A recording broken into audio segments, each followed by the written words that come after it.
How I Escaped the Narcissist. When I left my narcissistic husband, it was not like leaving a normal relationship, not in any way. Of course, no relationship with a narcissist is normal. In normal relationships, you have an adult conversation about what's not working, decide to go your separate ways, and typically wish one another well in their future. This is impossible with a narcissist. My leaving really was an escape. I had tried everything humanly possible to save my marriage, talking, crying, pleading for him to change, to stop screaming and yelling at me, to stop threatening to throw me out of the house whenever he was angry, to stop turning every conversation into an argument. I wanted and believed for a long time that I could get back to the way we were in the beginning. I did not want to go through a divorce. Unfortunately, I saw that not only would he not change, he didn't think he needed to. And the abusive behavior continued to escalate. It became more frequent and it became more intense. He had expanded his verbal and emotional abuse to my children. My children, that were his stepchildren, were already young adults and they did not live with us. Even though he didn't see them often, he made certain every visit was stressful. The last time my daughter visited, my husband was beyond nasty and mean to her. He literally screamed, threatened, and cursed her in front of me, his own son, and a friend of his son was also there. After this verbal assault, my daughter asked me if he'd ever been physically violent. I told her no, because he had not been. She then told me she thought he was going to strike her, literally put hands on her. And honestly, I had thought exactly the same thing. Watching him scream at my daughter is what sealed the fate of my marriage. I knew I would never be able to move past this. I knew my daughter would never want to visit again. I knew there was no way to repair this relationship, but I still tried. I tried talking to him once he'd calmed down, to no avail. He firmly believed he was justified in his treatment towards her, and nothing I could say could change his mind. I was now in the position of having to make a choice: stand up for my daughter and get out, or stay in this hellish situation. My children are the most important people to me in the world, and they've always been. I wasn't going to set an example for my daughter to put up with this kind of treatment. I wasn't going to allow this nasty, downright evil douchebag to ever again have the chance to attack her.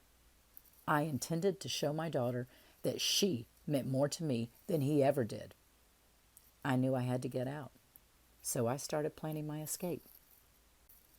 First, I contacted some family members who were aware of what I was dealing with and asked if I could stay with them indefinitely. My narc husband controlled all the money and I had no access to it. Now, my name was on the bank accounts, so I could have withdrawn funds. However, this would have alerted him to my plans. I wasn't working at the time and had very little money, so I had to secure a place to stay with family.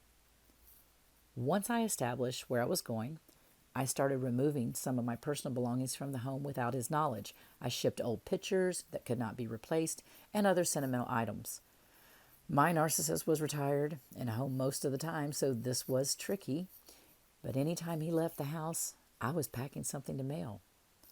During this time, I put my ego aside. I swallowed my desire to lash out at him and instead kept the peace as much as I could, agreeing with him, even though I didn't, continuing to make him breakfast. I kept to our usual routine. I treated it as a mission. A very helpful friend of mine got me a burner phone. This way I was able to make plans via phone, and those calls didn't show up on the phone bill, which he constantly checked. I catered to his gigantic ego. I appeared submissive and obedient. This was hard to do, but it was well worth it because he never suspected a thing. I contacted an attorney who offered a free consultation. I knew I was going to be in another state, and this helped me plan my divorce strategy and informed me of my rights. And now this is important. I chose an attorney who had plenty of experience in recognizing narcissism. I had a seminar coming up that I was asked to assist with and that I would be paid for.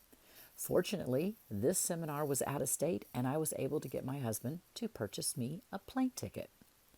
I packed my bags with as much as I could without looking like I was leaving for good. My narc questioned me on why I was taking my laptop, and I told him I needed it for the seminar. That answer satisfied him. The evening before I left, I took pictures of my personal items. I did this so I could have someone else retrieve my belongings, therefore making it easier for them to find. I knew I never wanted to deal with my husband in person once he knew of my plans to divorce him.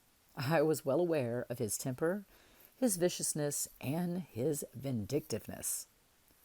Now, this proved to be useful in ways I hadn't expected at the time because he did destroy property of mine.